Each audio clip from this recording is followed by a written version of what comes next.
லடாக்கோட Bangkok lakh reach ஆகிட்டோம். இங்கே பாருங்கள், அதில் தான் நடந்து போயிட்டுருக்கோம். செம்ம ஒரு பெரிய லேக் இது. கிட்டத்தட்ட வந்து பார்த்திங்கன்னா 18 கிலோமீட்டருங்க இந்த லேக்கு வந்து. பாதி வந்து இந்தியாலேயும் பாதி வந்து சைனாலேயும் இருக்குது. இங்கே பாருங்கள், செம்ம பியூட்டிஃபுல்லாக இருக்குது பார்க்கவே. நம்ம அந்த டெட் எண்டுக்கு அந்த இதுதான் போயிட்டுருக்கோம். அந்த மவுண்டெயின்ஸ்லாம் பாருங்கள், செம்ம அழகாக இருக்குது பார்க்கவே. இந்த பேங்காங் லேக் முடிச்சுட்டு இங்கேருந்து எங்கே போக போகிறோம்னா அன்லே உம்லிங்லா பாஸ்ன்னு சொல்லிட்டு அதான் ரைட் பண்ண போகிறோம். உம்லிங்லா பாஸு கிட்டத்தட்ட வந்து பார்த்திங்கன்னா 19,000 ஃபீட்டில் இருக்குது. அதுதான் வந்து பார்த்திங்கன்னா இன்றைக்கி நைட்டு வந்து ஒரு 20 கிலோமீட்டர் ரைட் பண்ணிவிட்டு அங்கேருந்து நம்ம அப்படியே உம்லிங்லா வந்து நாளைக்கு காலையில் பேங்காங் லேக்லேருந்து கிளம்புறோம். பாருங்கள், செம்ம பியூட்டிஃபுல்லாக இருக்குது. 18 கிலோமீட்டர், அதுவும் சால்ட் வாட்டருங்க. சூப்பராக இருக்குது பார்க்கவே. அது வந்து சன்செட் ஆகிட்டு இருக்கா. கிட்டத்தட்ட வந்து பார்த்திங்கன்னா டைம் பார்த்திங்கன்னா 7 o'clock.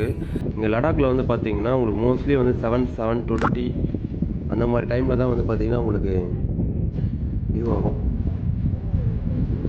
பாருங்கள், செம்ம சில்லுன்னு இருக்குது. கால் வைக்க முடியாது, ஏன்னா நான் அங்கேயே கை வச்சு பார்த்துட்டேன்.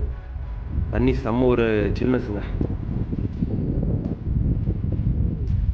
இங்கேருந்து கிளம்பணும் இன்னும் பண்ணல. இங்கே தான் வந்து பார்த்தீங்கன்னா பேக் சைடில் பார்த்தீங்களா, அது எல்லாமே பார்த்தீங்கன்னா அந்த நண்பன் பட ஷூட்டிங் ஸ்பாட்டு. செம்ம பியூட்டிஃபுல்லாக இருக்குது பார்க்கவே. இங்கேருந்து முடிச்சுட்டு கிளம்ப வேண்டியதான்.